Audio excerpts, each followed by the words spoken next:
Welcome to the My Time community, where we help you grow your channel as you grow your life. I'm Anthony, My Time, and in this video, Les Brown told me in 10 minutes what took me over 30 years to learn. And in this training that we done a couple of years ago, we did the training and he did some coaching live on the stage, and he broke down some steps, and it really blew my mind. I said, let me share it with the My Time community. And even if you're not in My Time community, this is going to help you grow your life. So I want you to get your pen and paper and just listen closely to the steps that he broke down on how my life can be changed if I took some of the things that occurred in my life and use it to better my life. So like I said, get your pen and paper, because there's going to be some teaching in this lesson. Yes, it's almost 20 minutes long, but it's 20 minutes worth your time. So let's get into it. So, I want you to take some notes, and if you don't have pen and paper, borrow something from somebody near you. Whenever you come near me, you want to have pen and paper. Information will change your life. Now, I started with my story. The reason I started with my story, how many of you have a story? Raise your hands, please. Good. How many of you ever had some setbacks in life? Raise your hands, please. How many of you had some failures? Raise your hands, please. How many of you, for a period in your life, were temporarily insane, like me? Raise your Okay. So, now what I'm going to do, I want you to write this down. Knowledge is the new currency. Knowledge is the new currency. And so, what is important now, H.P. Hewlett-Packard said the other day, digitized information is more valuable than gold and silver. So, what I'm going to share with you right now, I want Dr. Anthony my business partner and a self-development expert, to give him a round of applause. I want him to come up right now. He's in the back, he's coming up. And what I'm going to do, I'm going to ask him some questions. I want to pull out his story. I want you to watch and take note of what I'm doing, because we know about certain figures because of their story. Here in New York, years ago, there was a guy by the name, he was a congressman, Adam Clayton Powell, and he had a speech that he was known for called "Keep the Faith, Baby." Malcolm X, when he spoke here in New York, he was known for "By any means necessary." Dr. Martin Luther King, "I have a dream." Jesse Jackson, "I am somebody." President Barack Obama, "Yes we can." Les Brown, "You gotta be hungry." All of us have a story. Now, what I discovered during the time, there are certain things that are happening to you you can't see at the time when they're happening to you. But when you go forward in life and you look back, you say, whoa, I understand why that happened. And you find a way to deal with it. So I did not know, when I resigned from the Ohio legislature and gave up my political ambitions to go take care of my mother. How many of your mothers is important to you? Raise your hands, please. My mother's important to me. So I went back to take care of her, and I did not know that as a kid, when my brothers and sisters were outside playing, I would be in the house with my mother, and my mother was a great storyteller. I said, Mama, what is it, Leslie? Would you tell me that story again? That time when that big alligator came out of the pond when you were in southern Florida, your father beat you with a buggy whip? Leslie, I've told you that story so many times. And you were 13. Leslie, I've told you this. I know, but tell me the story again. Tell me again. I just want to hear the story. And she used to tell me various stories about her life. I did not know that she was grooming me for what I'm doing now. I used to listen to Adam Clayton Powell and Malcolm X and Dr. Martin Luther King's speeches all the time. I've always enjoyed great speakers. I did not, I guess I'm having a battery. Donovan, I might need another battery, but I did not know that my love for great speakers, that one day I would be one myself. And so I want you to come up, Dr. Anthony Lanson. Give him a round of applause. He's my business partner. How are you? Very good. I hope your microphone's off. Wait a minute. Okay, very good. Have him sit down, sir. What is the quality different versus when I'm doing it like this? Yes. So follow as I do. Mirror me. Got it. All right? Because I know what I'm doing. It's my partner up in here. So you're from where? Born and raised in New York City. Born and raised in New York. Born and raised in New York City, Toronto. Where were you? What area of New York? I was born in Queens. I was born and raised in New York City. First 10 years of my life, I was raised in Lowerton, Queens. Lowerton? Where you were, Lowerton? Springfield. Oh, I see some hands. Springfield. But tell me about your background coming up. Things about your past that you remember that caused you to be the person that you are now. Well, one main thing when I was growing up, when I was a bad child, and I used to get in trouble at school, and just making fun of kids, just a bad kid. And one day, me and my friend John, he said we're going to have a day of habit. I don't remember this story. Yes. We're going to do a day of habit. So we went to the store and bought some eggs, PS 156, and we bought some eggs and we're going to do a day of habit. We're going to throw these eggs at the school kids going out of the classroom. We're going to have fun. That's what I thought. So as we planned the day after lunch, we went outside and got the eggs. He said, okay, when they come out of that door, you throw 2 eggs, I throw 2 eggs. He said, okay, cool, that's what we're going to do. So when the kids came out of school, we threw the eggs. We threw the eggs, right? Hit some kids in their head, hit some other kids in the face. We started laughing. So I was like, oh, that's good, that's fun. So a school bus came. And we said, we want to get that school bus. So we're going to get all the eggs we have and stand on the corner. And by that time, we had a crowd. Some more friends came and said, we want some eggs. So we gave them some eggs. So when the school bus came, we said, okay, when the school bus came in, you can go with the eggs. Because we want that bus to be egg-filled. So when the school bus came, everybody threw their egg. John threw their egg. All my friends threw their egg. I threw my egg. It was like slow motion. I threw my egg. I saw that egg go through the driver's side window, splatter on the windshield. It was like moving. He looked at me, I looked at him. But what I forgot to tell you, I was 10 years old, short, 150 pounds. If you can imagine that, a short, fat kid, scared. So if you're scared, what are you going to do? You're going to run. So I said, run! And I turned around, everybody else left me. So with my short, fat self, I said, I gotta run. So I started running. My mind was moving faster than my feet. So I said, I gotta run. And I'm running. And I said, I gotta run. And if anybody Baltimore Queens 230th Street, it's a one-way. So I ran up the block this way, and the cars coming this way. So I got to the corner, and I said, lo and behold, the bus driver came up the block from my right. My heart is coming out of my chest. I said, oh my God, the bus driver's coming, so I'm going to run up the block. He's not going to follow me. So the bus driver went up a one-way street, chasing me, trying to catch me. So picture this, a big yellow school bus chasing a short, fat kid up the block because he hit him in the head with a head. So I'm running, and I'm screaming, I'm crying, oh God, help, and I'm screaming. Short, fat kid screaming, sweating, my chest, my heart coming out of my chest. So I finally get to a place I said, I can hide in here. My father's television show.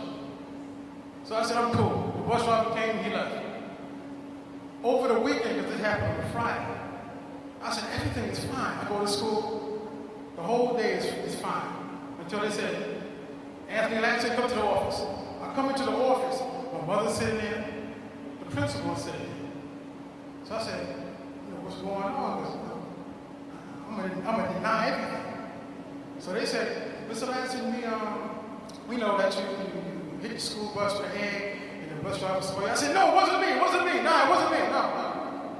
But I learned, deny anything until you tell you the truth. That was my way of thinking back then. So they said, we know it was you. I said, no, it wasn't me. My mother said, was it you? No, it wasn't me, Mom. It wasn't me, Mom.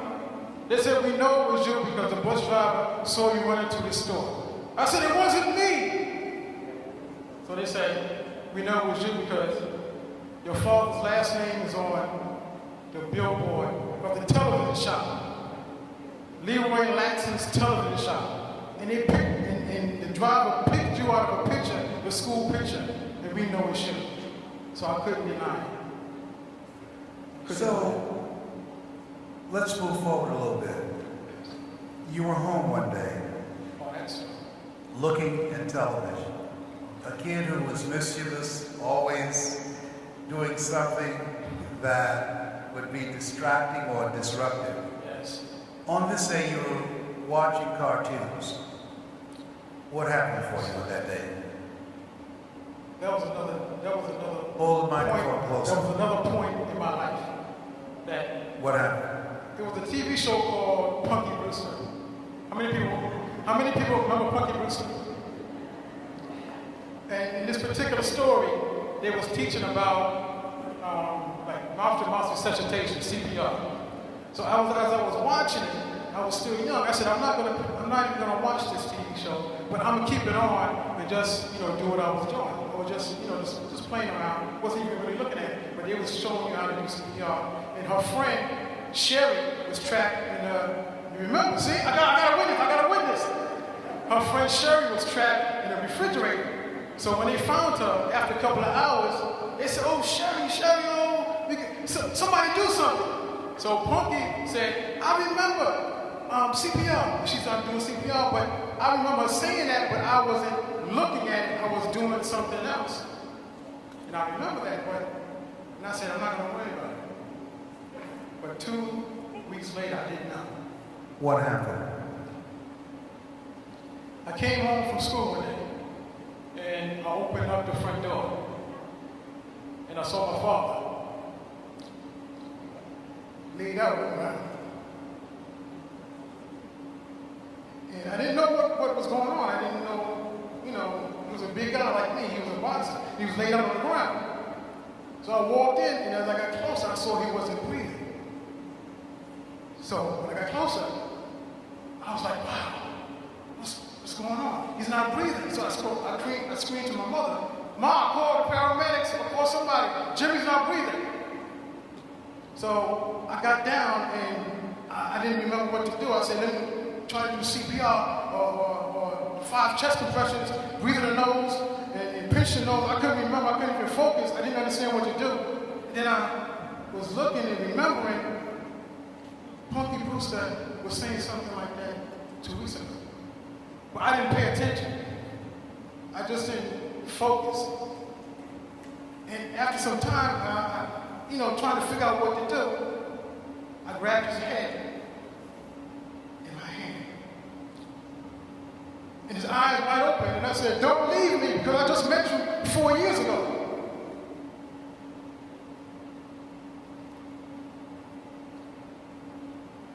In what seemed like hours, but a few minutes, the paramedics came.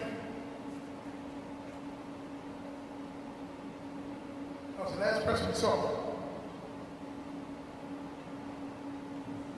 You were the last person your father saw.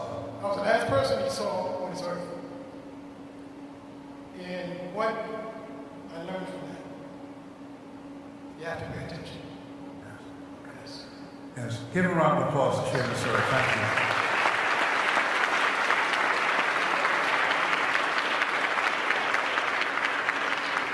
So, what I'm going to do, I want you to write this down. It's called a dish model.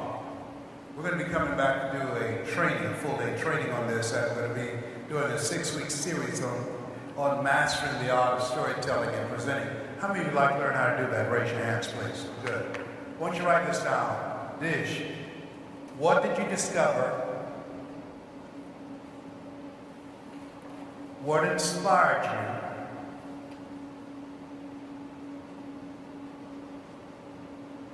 What surprised you? And what touched your heart?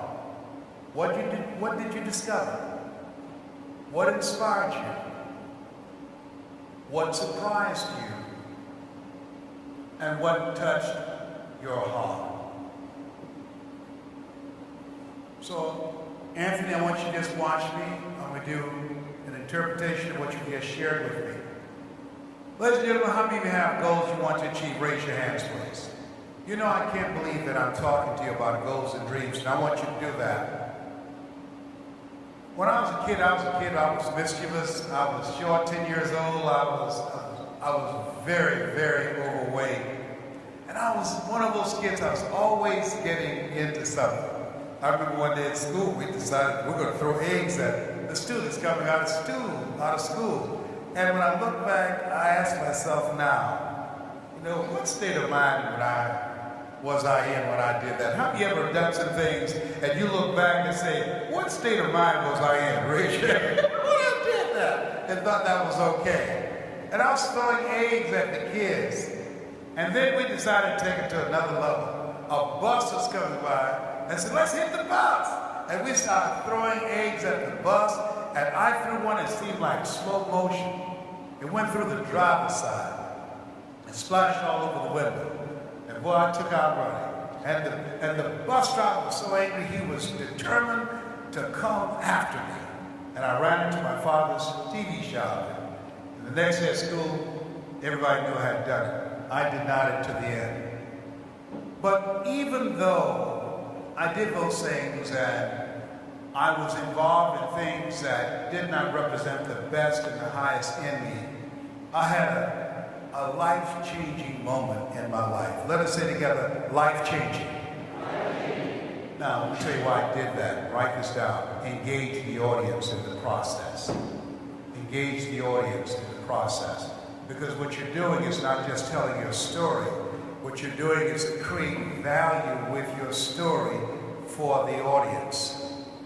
And so when I say it's a life-changing process and I have you to repeat it, you're going to be thinking about something that was life-changing for you. Am I making sense? It was a life-changing process.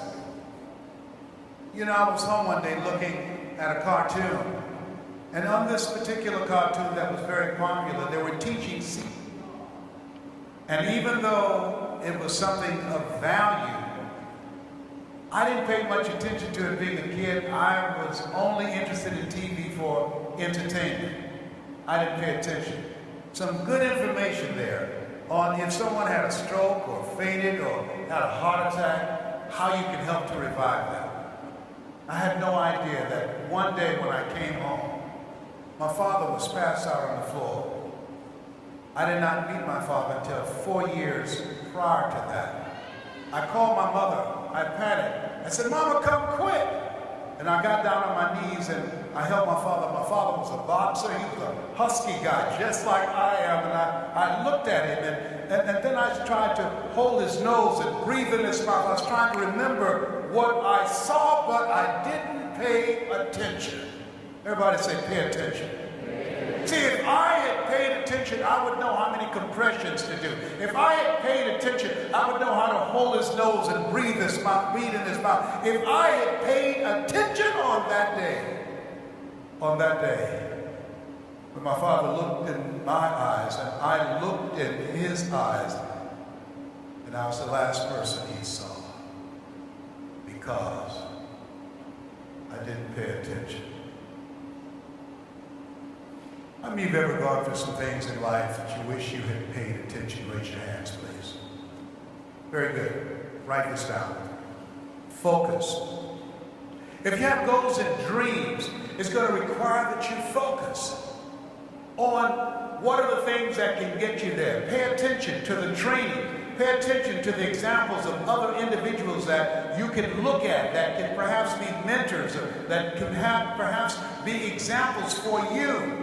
That as you look at them, success leaves traces and steps and processes that if you implement those things and if you incorporate those things in your lifestyle, you can begin to change the course of your life. Focus on what it is you want to do. focus on the things that can help you get to the next level. Pay attention to the things that can help you to create a better life for yourself. Here's the next thing is, write this down, faith. One of the things that I learned when I look back, that why I was such a distraction in school, because I didn't do well academically, and therefore I was always disrupting faith because I didn't believe that I could do well. I wasn't focused. That's why I wasn't doing well. And so therefore, as a result of my not focusing and believing in myself, I did not have an achievement-driven life. Let us say together, achievement-driven life. See, people who believe in themselves, faith without works is dead. People who have faith, people who believe in themselves, believe in their dreams, and a power greater than themselves, have an achievement-driven life. They engage in productive activity rather than disruptive activity. When you pay attention, when you focus, when you have faith in something that you love, something that you're passionate, something that you believe in, let us say together, follow through. And you follow through, executing a plan of action, having systems of success, things that can move you in the direction of your dream can become reality. My name is Dr.Anthony. Pay attention. You have greatness within you. That's my story, and I'm sticking to it. Come up here, tell me what you discovered. Yeah. Yes, sir. What did you discover about what I did with your story? And I'd like to get some feedback from you all. Yes. Did you see what we can do with the story? Yes, sir. Yeah. What did you discover? I discovered that you have to pay attention. What a revelation! Yeah. I discovered. Keep the microphone here. Be honest. Yeah. Well, I discovered that in life you have to just understand that things in life is meant for you to learn from. Yes, but what did I do with your story? Everybody, let us say together, create the experience. What did you notice that I did with the story? That you brought it in and made it more personal. You made it more alive for the listener to understand that this could be you. It could be you, and if it is you, and if it's not you, take the points that were said. Yes, now, but the other thing is that by steps along the way of delivering the story, I didn't just tell the story, am I correct? Did I make you participate in the story? Yes. So how many of you ever in the audience thought about some situation where you should have paid attention? Raise your hands, please. Okay? So what we're doing with the story is creating an experience with the story to make it, the story, a teaching model for the audience. Am I making sense of that? How many could see it when I did the presentation? Raise your hands. Somebody give me a comment of what you saw, what you observed, what you discovered. Yes. Hi. Well, I would simply put it like this. Yeah? Okay. So I'd simply put it like this. Yourself, no disrespect, you gave us sort of like an outline. But the way I put it, the way I see it is that you, Leslie, you kind of painted a picture.